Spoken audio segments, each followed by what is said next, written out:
Hello students, my name is Jaswinder Singh, lecturer in mechanical engineering from Riyadh Polytechnic College. The subject is theory machine and our chapter is friction, and under this chapter we are discussing screw jack based numericals. Last जो ਅਸੀਂ topic ਪੜ੍ਹੇ ਸੀਗੇ screw Jack, what is screw Jack, ਠੀਕ ਹੈ। ਤੇ ਹੁਣ ਉਸ ਦੇ ਬੇਸਡ ਹੀ ਆਪਾਂ ਅੱਗੇ ਫਰਦਰ ਜਿਹੜੇ ਨੇ ਨਿਊਮੈਰੀਕਲਸ ਕਰਨੇ ਨੇ, ਠੀਕ ਹੈ ਜੀ। ਸਾਡੇ ਕੋਲ ਫਸਟ ਨਿਊਮੈਰੀਕਲ ਹੈ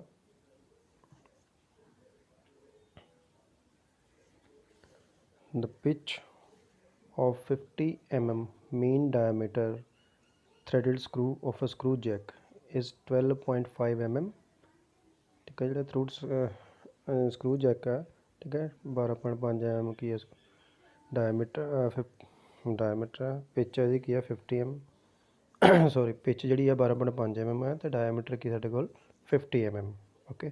the coefficient of friction between the screw and the nut, ਜਿਹੜੀ coefficient ਹੈ between screw and nut ਦੇ ਵਿੱਚ ਉਹ ਕੀ ਹੈ 0.13. determine the torque required on the screw to raise the load of 25 kilo Newton. ਅਸੀਂ ਕੀ ਹੈ ਜਿਹੜੀ ਰਿਕੁਆਇਰਡ ਟਾਰਕ ਹੈਗੀ ਹੈ ਜਦੋਂ ਆਪਾਂ ਲੋਡ ਨੂੰ ਅਪ ਕਰਨਾ, ਰੇਜ਼ ਕਰਨਾ ਜਾਂ 25 ਕਿਲੋ ਨਿਊਟਨ ਲੋਡ ਅਪ ਕਰਨਾ ਤਾਂ ਉਸ ਟਾਈਮ ਕਿੰਨੀ ਟਾਰਕ ਜਿਹੜੀ ਹੈ ਰਿਕੁਆਇਰਡ ਹੋਗੀ ਉਹ ਫਾਈਂਡ ਕਰਨੀ ਹੈ। Assume the load to rotate with the screw, ਜਿਹੜਾ ਸਕਰੂ ਦੇ ਨਾਲ ਲੋਡ ਰੋਟੇਟ ਹੋਵੇਗਾ ਉਹ ਅਜ਼ਿਊਮ ਕਰਨਾ। determine the ratio of the torque required to raise the load to the torque required to the lower the load, up and lower ਦੋਨੋਂ ਕੀ ਹੈ ratio find out ਕਰਨੀ ਆਪਾਂ torque the, and also the efficiency of the machine, ਠੀਕ ਹੈ ਜੀ। First ਸਾਡੇ ਕੋਲ ਕੀ ਹੈ ਸੋਲਿਊਸ਼ਨ ਵਿੱਚ ਦੇਖੋ ਤੁਸੀਂ ਗਿਵਨ ਵੈਲਿਊਜ਼ ਕੀ ਨੇ ਸਾਡੇ ਕੋਲ ਜੀ ਸਟੇਟਮੈਂਟ ਵਿੱਚ ਕੀ ਹੈ ਡਾਇਮੀਟਰ ਗਿਵਨ ਹੈ d is equal to 50 mm, ਠੀਕ ਹੈ ਜੀ। ਆਹ ਸਾਡੇ ਕੋਲ ਕੀ ਹੈ ਡਾਇਮੀਟਰ ਆ, ठीक है 50 mm, this one is the pitch 12.5 mm, ठीक है। coefficient of friction this between screw and nut 0.13, coefficient of friction ਆਪਾਂ ਨੋਟ ਕਰਦੇ ਹਾਂ ਮਿਊ ਨਾਲ, ਮਿਊ ਇਜ਼ ਇਕੁਅਲ ਟੂ ਸਾਡੇ 10 ਫਾਈ ਦੇ ਤਾਂ ਵੈਲਿਊ ਸਾਡੇ ਕੋਲ ਕੀ ਆ ਗਈ ਆ ਜਿਹੜੀ ਗਿਵਨ ਹੈ mu is equal to 10 phi 0.13, then weight W load 25 kilonewton, this one raise the load 25 kilonewton, ਠੀਕ ਹੈ। ਇਹਨੂੰ ਆਪਾਂ ਨਿਊਟਨ ਦੇ ਵਿੱਚ ਕਨਵਰਟ ਕਰ ਲਿਆ 25 into 10 raised to power 3, ਇਹ ਸਾਡੇ ਕੋਲ ਕੀ ਆ ਗਿਆ ਲੋਡ ਆ ਗਿਆ, ਠੀਕ ਹੈ। ਹੁਣ ਅਸੀਂ ਫਸਟ ਆਫ ਆਲ ਦੇਖਣਾ ਵੀ ਅਸੀਂ ਫਾਈਂਡ ਆਊਟ ਅਸੀਂ ਕਰਨਾ ਹੈਗਾ ਟਾਰਕ ਫਾਈਂਡ ਆਊਟ ਕਰਨਾ ਹੈਗਾ, ਠੀਕ ਹੈ। ਰੇਜ਼ ਜੋ ਲੋਡ ਕਰਨਾ ਅਤੇ ਉਹਨੂੰ ਲੋਅਰ ਕਰਨਾ ਹੈਗਾ, ਠੀਕ ਹੈ। ਟਾਰਕ ਫਾਈਂਡ ਆਊਟ ਕਰਨਾ, ਟਾਰਕ ਦਾ ਸਾਡੇ ਕੋਲ ਫਾਰਮੂਲਾ ਕੀ ਹੈਗਾ ਇਸ ਨਿਊਮੈਰੀਕਲ ਤੁਸੀਂ ਆ ਦੇਖ ਲਓ ਤਾਂ T1 is equal to P into D/2, T formula क्या टॉर्क का T is equal to P into D/2, P is the force, D is the diameter, T is the torque, ठीक है। तो ਹੁਣ ਇਸ ਦੇ ਵਿੱਚ ਸਾਨੂੰ ਕੀ ਹੈ ਹੁਣ ਅਸੀਂ ਦੇਖਿਆ ਸਾਡੇ ਕੋਲ T ਦੀ ਵੈਲਿਊ ਹੈ ਕਿਤੇ ਨਹੀਂ ਹੈ, ਟਾਰਕ ਅਸੀਂ ਫਾਈਂਡ ਆਊਟ ਕਰਨਾ, ਠੀਕ ਹੈ। ਸਾਡੇ ਕੋਲ P ਹੈ ਇਹਨਾਂ ਵਿੱਚ ਗਿਵਨ ਵੈਲਿਊਜ਼ ਦੇ ਵਿੱਚ ਕਿਤੇ, D ਹੈਗਾ ਸਾਡੇ ਕੋਲ, ਪਿੱਚ ਹੈ ਸਾਡੇ ਕੋਲ ਸਮੋਲ ਪੀ, ਸਾਡੇ ਕੈਪੀਟਲ ਪੀ ਫਾਈਂਡ ਆਊਟ, ਮਿਊ ਹੈਗਾ ਸਾਡੇ ਕੋਲ, ਲੋਡ ਹੈਗਾ ਬਟ ਸਾਡੇ ਕੋਲ ਪੀ ਨਹੀਂ ਹੈਗਾ, ਸਾਡੇ ਕੋਲ ਡੀ ਵੀ ਗਿਵਨ ਹੈ, ਠੀਕ ਹੈ। ਅਸੀਂ ਟੀ ਅਤੇ ਪੀ ਸਾਡੇ ਕੋਲ ਕੀ ਹੈ ਇਹ ਸਾਡੇ ਕੋਲ ਫਾਈਂਡ ਆਊਟ ਕਰਨਾ, ਟਾਰਕ ਫਾਈਂਡ ਕਰਨਾ, ਟਾਰਕ ਸਾਡਾ ਫਾਰਮੂਲਾ ਇਹ ਹੈਗਾ, ਠੀਕ ਹੈ। ਹੁਣ ਅਸੀਂ ਕੀ ਹੈ ਇਸ ਤੋਂ ਪਹਿਲਾਂ ਪੀ ਫਾਈਂਡ ਆਊਟ ਕਰਾਂਗੇ, ਠੀਕ। ਅਤੇ ਪੀ ਦਾ ਫਾਰਮੂਲਾ ਸਾਡੇ ਕੋਲ ਕੀ ਆ the force required on the screw to raise the load, P ਦਾ ਫਾਰਮੂਲਾ ਕੀ ਸਾਡੇ ਕੋਲ ਫੋਰਸ ਦਾ P is equal to W tan alpha plus phi is equal to now further ਆਪਾਂ ਕਰ ਲਈਏ W to tan phi plus tan alpha over 1 plus tan phi into tan alpha। ਹੁਣ ਇਸ ਵਿੱਚ ਦੇਖੋ ਸਾਡੇ ਕੋਲ ਵੈਲਿਊ ਕੀ ਨਹੀਂ ਹੈ tan phi ਸਾਡੇ ਕੋਲ ਗਿਵਨ ਆ, W ਵੇਟ ਸਾਡੇ ਕੋਲ ਲੋਡ ਆ ਜਿਹੜਾ ਉਹ ਸਾਡੇ ਕੋਲ 25 ਹੈ ਅਤੇ tan phi ਦੀ ਵੈਲਿਊ ਸਾਡੇ ਕੋਲ ਹੈਗੀ ਹੈ, ਠੀਕ ਹੈ। ਸਾਡੇ ਕੋਲ tan alpha ਨਹੀਂ ਹੈਗਾ ਤਾਂ ਅਸੀਂ first of all Ki find out ਕਰਾਂਗੇ tan alpha, ਠੀਕ ਹੈ ਜੀ। ਹੁਣ tan alpha ਸਾਡੇ ਕੋਲ ਕੀ ਆ ਫਾਰਮੂਲਾ ਤੁਸੀਂ ਸਟਾਰਟ ਜਿਹੜਾ ਆਪਾਂ ਨਿਊਮੈਰੀਕਲ 'ਚ ਦੇਖ ਰਹੇ ਹਾਂ ਆ tan alpha, this one tan alpha is equal to P over pi d, P is the small p, pitch, small p is equal to pitch, ठीक है जी। ਹੁਣ ਕੀ ਸਾਡੇ ਕੋਲ P ਹੈ, P ਦੀ ਵੈਲਿਊ ਕਿੰਨੀ ਸਮੋਲ p ਦੀ ਵੈਲਿਊ 12.5 mm, ਪਾਈ ਦੀ value ਸਾਨੂੰ ਪਤਾ ਹੀ ਹੈ ਅਤੇ D ਸਾਡੇ ਕੋਲ ਕੀ ਹੈ 50 mm, ਠੀਕ ਹੈ। ਇਹਨੂੰ ਸੋਲਵ ਕਰਕੇ ਸਾਡੇ ਕੋਲ ਆ ਗਿਆ 0.08 mm, ਠੀਕ ਹੈ ਜੀ। ਫਰਦਰ ਕੀ ਅਸੀਂ ਪੀ ਦੀ ਵੈਲਿਊ ਇੱਥੇ ਫਾਰਮੂਲਾ ਜਿਹੜਾ ਆਪਾਂ ਸਾਡੇ ਕੋਲ ਲੱਗਾ the force required on the screw to raise the load. ਇਹ ਫਾਰਮੂਲਾ ਸਾਡੇ ਕੋਲ ਆਪਾਂ ਪਹਿਲਾਂ ਮੈਂ ਦੱਸਿਆ ਤੁਹਾਨੂੰ ਕੀ ਕਰਨਾ।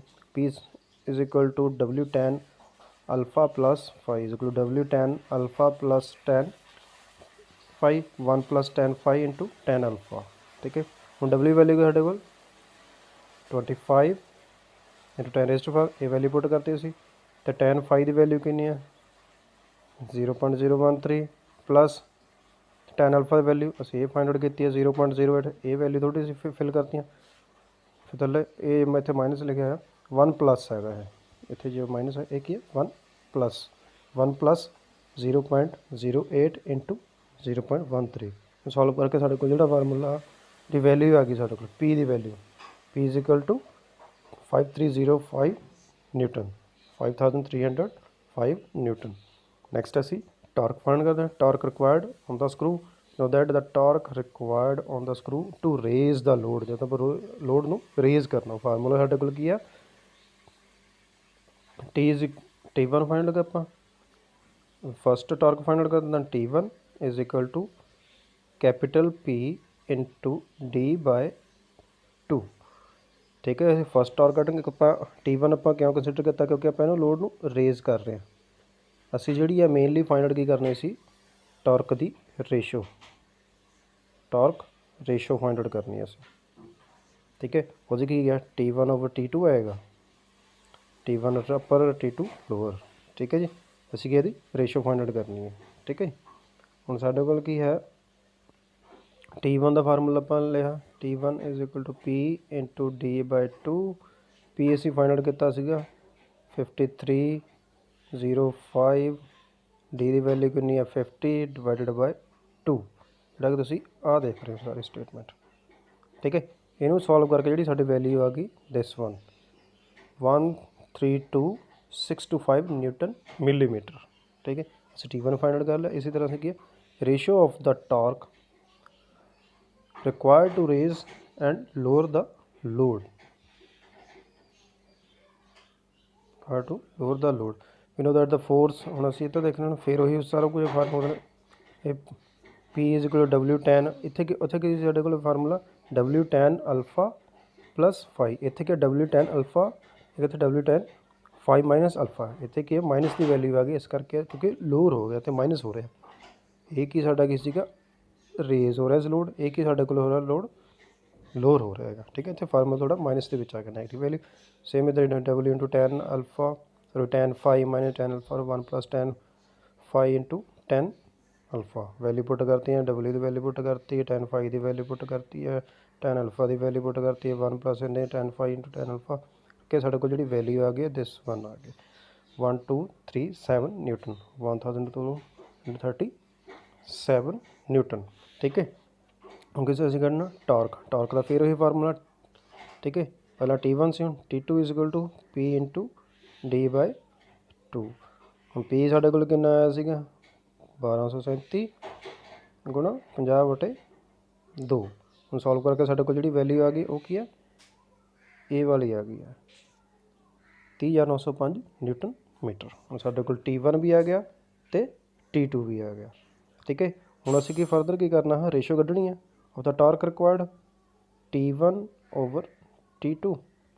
T1 ਦੀ ਵੈਲਿਊ ਕਿੰਨੀ ਹੈ ਦਿਸ 132,625 ਡਿਵਾਈਡ ਬਾਈ T2 ਦੀ ਵੈਲਿਊ ਕਿੰਨੀ ਹੈ ਇਹ 30,905 30,905। ਇਹਨੂੰ ਸੋਲਵ ਕਰਕੇ ਜਿਹੜੀ ਸਾਡੀ ਆ ਜਾਏਗੀ ਉਹ ਕੀ ਸਾਡੀ ਹੋਗੀ ਰੇਸ਼ੋ ਆਫ ਟਾਰਕ। ਠੀਕ ਹੈ, ਉਹ ਕਿੰਨੀ ਆ ਗਈ ਵੈਲਿਊ ਸਾਡੀ 4.3। ਤੁਸੀਂ ਵੀ ਦੇਖ ਰਹੇ ਹੋ ਵੈਲਿਊ ਕਿੰਨੀ ਆ ਗਈ ਸਾਡੀ 4.3। ਠੀਕ ਹੈ ਜੀ,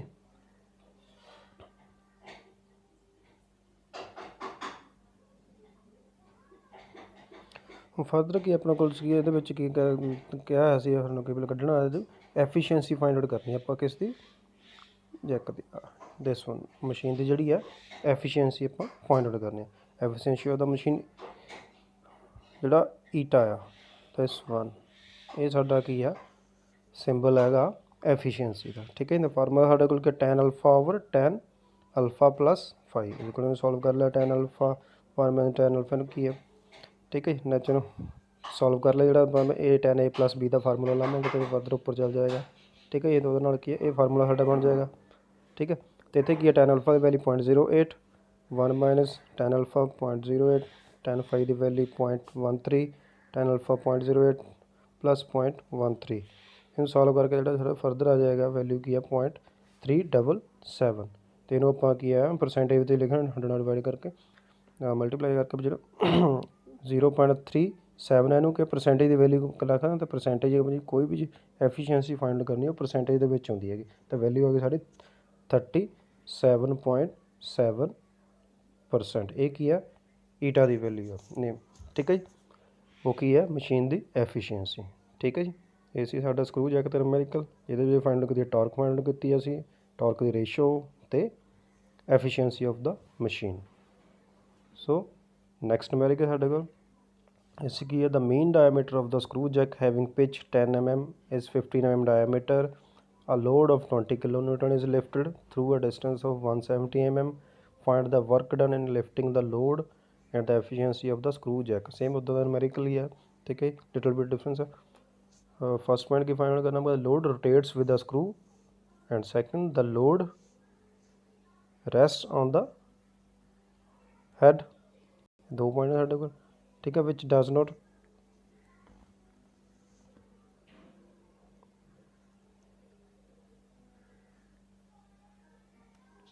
सॉरी कुछ टाइम ले और स्क्रीन रोटेट होगी तो असी दो वैल्यूज़ ही फाइंड आउट करनी है। ठीक है जी, the external and internal diameter of the bearing surface of the loose head are 60 mm and 10 mm respectively. The coefficient of friction for the screw as well as bearing surface may be taken as 0.08।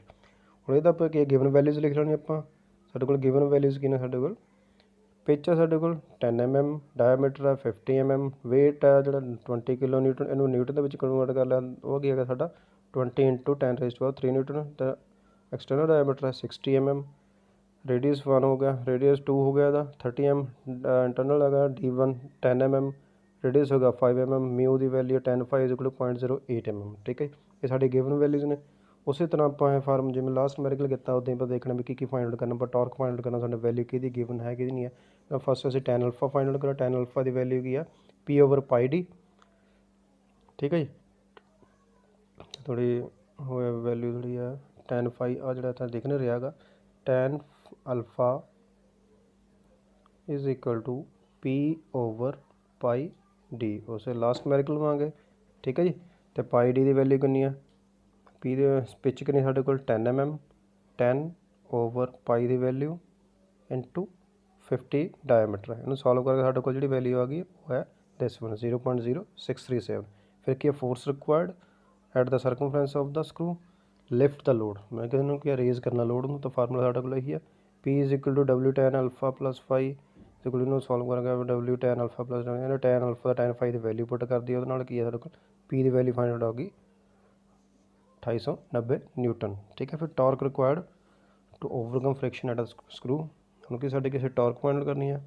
Formula T is equal to P into D/2 2890 divide by 50/2। ठीक है, value solve करके साढ़े को जी value हैगी है वो की है 72,250 न्यूटन मीटर, 72,250 न्यूटन मिलीमीटर। इन्हों न्यूटन मीटर कन्वर्ट कर लिया तो ये होगी 72.25 न्यूटन मीटर। और किसी मिलीमीटर से डिवाइड कर लिया तो उन्होंने सारी वैल्यू होगी 72.25 न्यूटन मीटर। ये साढ़े की हैगी वैल्यू टी की। ठीक है, since the load is lifted through a vertical distance अपना 170 mm। ठीक है, वर्टिकल डिस्टेंस की 170 mm लिफ्ट कर रहा है। ठीक है, डिस्टेंस से at the distance moved bye the screw in the one rotation, एक रोटेशन के कितनी है 10 mm रोटेट करता 170 mm डिस्टेंस जोड़ा है वो लिफ्ट कर रहा है। ठीक है जी, तो किन्ने रोटेशन एक रोटेशन किन्ने mm होएगा 10 mm इक्वल टू पिच, क्योंकि पिच साढ़े कितनी है 10 mm।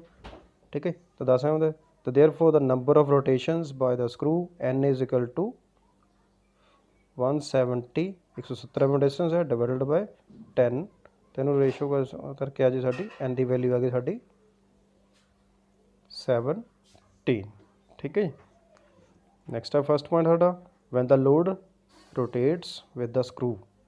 We know that work done in the left T the formula ਸਾਡੇ ਕੋਲ ਕੀ T ਇਜ਼ ਇੱਥੇ ਕੀ ਹੈ work done ਆ T is equal to 2 pi into n ਠੀਕ ਹੈ ਸਾਡੇ ਕੋਲ ਪਾਈ ਦੀ ਵੈਲਿਊ ਹੈ n ਦੀ ਵੈਲਿਊ ਅਸੀਂ ਫਾਈਂਡ ਆਊਟ ਕਰ ਲਈ ਆ ਠੀਕ ਹੈ ਤਾਂ T ਇਸ ਕੀ ਆ ਟਾਰਕ ਪੁਆਇੰਟ ਕਰ ਸਕਦਾ T ठीक है ਤੁਹਾਨੂੰ ਕਿ 72.25 ਆ ਸਾਡੇ ਕੋਲ 2 ਪਾਈ ਇੰਟੂ 17 ਕਰਕੇ ਤੁਹਾਡੀ ਵੈਲਿਊ ਆ ਗਈ ਇੰਨੀ 7718 ਨਿਊਟਨ ਮੀਟਰ ਠੀਕ ਹੈ ਫਿਰ ਕਿ ਸਕਰੂ ਜੈਕ ਦੀ ਐਫੀਸ਼ੀਐਂਸੀ ਫਾਈਂਡ ਆਊਟ ਕਰਨੀ ਅਸੀਂ eta is equal to tan alpha ਉਹਦੀ ਲਾਸਟ ਮੈਰੀਕਲ 'ਚ ਕੀਤਾ ਸੀ ਉਹਦੀ value tan alpha into 1 minus tan alpha tan 5 tan alpha plus tan 5 ਠੀਕ ਹੈ tan ਅਲਫਾ ਦੀ ਵੈਲਿਊ ਸਾਡੇ ਕੋਲ ਕੀ ਆ ਗਿਆ 0.60637 1 ਮਾਈਨਸ ਤੇ tan 5 ਦੀ ਵੈਲਿਊ ਸਾਡੇ ਕੋਲ ਕੀ ਆ ਗਿਵਨ ਆ ਸਾਡੇ ਕੋਲ 0.08 ਹੁਣ ਸੋਲਵ ਕਰਕੇ ਸਾਡੇ ਕੋਲ ਕੀ ਆ 0.411 ਆ ਗਿਆ ਠੀਕ ਹੈ ਹੁਣ ਗੱਲ ਕੀਤੀ ਜਿਹੜੀ ਐਫੀਸ਼ੀਐਂਸੀ ਦੀ ਪਰਸੈਂਟੇਜ ਹੁੰਦੀ ਹੈ ਵੀ ਕਿੰਨੀ ਪਰਸੈਂਟ ਆਪਾਂ ਨੂੰ ਵੈਲਿਊ ਹੈ ਉਹਨੂੰ ਕੀ 44.1% ਜਿਹੜੀ ਕਿ ਐਫੀਸ਼ੀਐਂਸੀ ਹੈਗੀ ਆਪਣੀ ਸਕਰੂ ਜੈਕ ਦੀ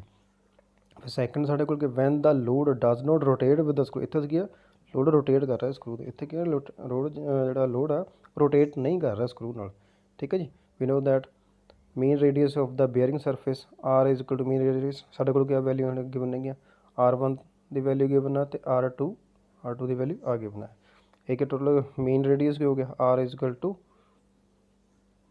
mean radius ਸਾਡੇ ਕੋਲ ਕੀ ਹੋ ਗਿਆ r is equal to r1 plus r2 r1 the value ਸਾਡੇ ਓਵਰ mean radius ਜਿਵੇਂ ਤੁਹਾਨੂੰ ਪਤਾ ਹੀ ਹੈ r1 ਦੀ ਵੈਲਿਊ ਸਾਡੇ ਕੋਲ ਗਿਵਨ ਹੈਗੀ ਠੀਕ ਹੈ ਤੇ r2 ਦੀ ਵੈਲਿਊ ਸਾਡੇ ਕੋਲ ਗਿਵਨ ਹੈ ਕੀ ਆ 35 ਆ ਗਿਆ r1 ਕਿੰਨਾ ਸਾਡੇ ਕੋਲ 30 ਹੈ ਤੇ r2 ਕਿੰਨਾ ਹੈਗਾ ਸਾਡੇ ਕੋਲ ਹੈ ਨਾ ਇਹਨੂੰ ਸੋਲਵ ਕਰਕੇ ਸਾਡੇ ਕੋਲ ਕੀ ਹੈਗਾ 17.5 mm ਠੀਕ ਹੈ ਜੀ 35 ਡਿਵਾਈਡਡ ਬਾਈ 2 17.5 mm ਹੈਗਾ ਫਿਰ torque required to overcome friction at the screw and the screw and the collar ਦੇ ਵਿੱਚ T is equal to P into D by 2 plus mu1 into W to R capital R और main radius ਆਪਾਂ find out ਕਰ ਹੀ ਲਿਆ ठीक है P ਦੀ value ਸਾਡੇ ਕੋਲ ਗਿਵਨ ਅਸੀਂ ਫਾਈਂਡ ਆਊਟ ਕੀਤੀ 2890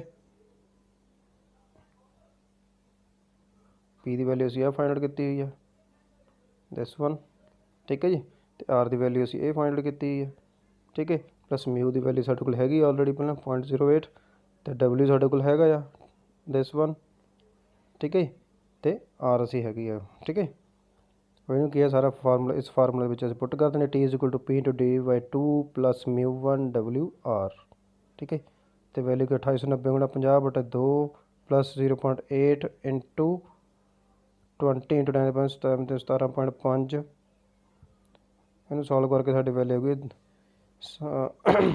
100 to 50 ਨਿਊਟਨ ਮਿਲੀਮੀਟਰ ਇਹਨੂੰ ਨਿਊਟਨ ਮੀਟਰ ਵਿੱਚ ਕਨਵਰਟ ਕਰ ਲਿਆ 100.25 ਡਿਵਾਈਡ ਕਰ ਲਿਆ ਇਹਦੇ ਨਾਲ 1000 ਨਾਲ ਹੋ ਗਿਆ ਫਿਰ ਨੈਕਸਟ ਕੀ ਵਰਕ ਡਨ ਬਾਏ ਦਾ ਟਾਰਕ ਇਨ ਲਿਫਟਿੰਗ ਦਾ ਲੋਡ ਵਰਕ ਡਨ ਬਾਏ ਦਾ ਟਾਰਕ ਇਨ ਲਿਫਟਿੰਗ ਦਾ ਕਿੰਨਾ ਲਿਫਟ ਕਰ ਰਿਹਾ ਵਰਕ ਡਨ ਕਿੰਨਾ ਠੀਕ ਹੈ 10 to 2 pi n ਉਹੀ ਆਪਣਾ ਜਿਹੜਾ ਪਹਿਲਾਂ ਫਾਰਮੂਲਾ ਅਪਲਾਈ ਕੀਤਾ ਸੀ ਮੇਵਰੇ ਕੀਤਾ ਸੀ ਠੀਕ ਹੈ ਐਵੇਂ ਹੁਣ ਇੱਥੇ ਆਪਾਂ ਅਪਲਾਈ ਕਰਤਾ ਠੀਕ ਹੈ ਤੇ ਵੈਲਿਊ ਸਾਡੇ ਕੋਲ ਕੀ ਆ ਗਿਆ T into 2 pi n 100.25 into 2.27 value ਆ ਸਾਡੇ ਕੋਲ 10,700 ਨਿਊਟਨ ਮੀਟਰ ਠੀਕ ਹੈ we know that the torque required to lift the load neglecting friction means ਕਿ ਅਗਰ ਜਦੋਂ ਆਪਾਂ ਲੋਡ ਨੂੰ ਲਿਫਟ ਕਰਨਾ ਤਾਂ ਫ੍ਰਿਕਸ਼ਨ ਨੂੰ ਆਪਾਂ ਨੈਗਲੈਕਟ ਕਰਨਾ ਫ੍ਰਿਕਸ਼ਨ 0 ਹੋ ਜਾਏਗੀ ਠੀਕ ਹੈ ਉਹ ਕੀ ਫਾਰਮੂਲਾ ਸਾਡੇ ਕੋਲ ਹੈਗਾ T0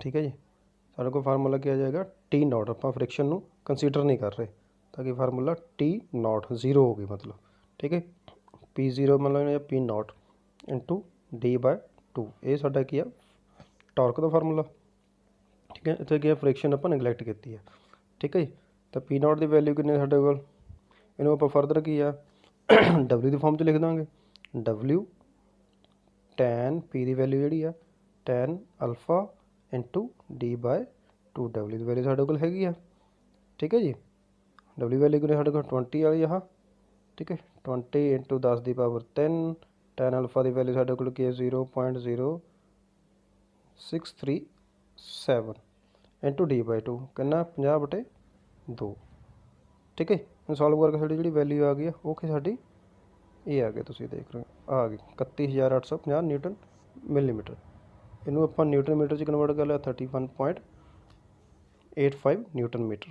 ਠੀਕ ਹੈ ਫਿਰ ਕੀ ਇਹਦੀ ਐਫੀਸ਼ੀਐਂਸੀ ਫਾਈਂਡ ਆਊਟ ਕਰਨੀ ਆਪਾਂ ਸਕਰੂ ਜੈਕ ਦੀ ਇਹ formula eta is equal to efficiency find out करनी है तो फार्मूला क्या साढ़े कोल eta is equal to T naught over T.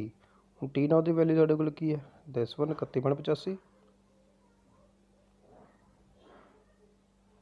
ठीक है।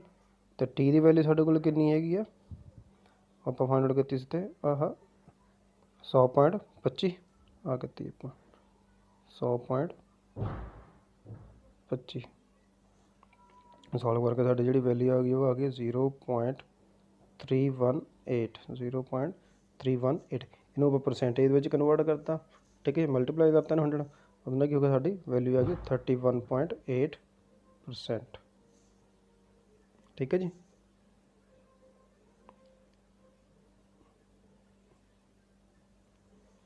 फिर थोड़ा उधर प्रेस हो गया सी ठीक है साड़ी जी वैल्यू आ गई है 31.8% की है जी एफिशिएंसी आ गई ठीक है जी। ये सी साढ़े 2 न्यूमेरिकल्स स्क्रू जैक दे बेस्ड ठीक है। Okay thank you next topic पर फिर डिस्कस करांगे अज दा टॉपिक इन्ना की है थैंक यू।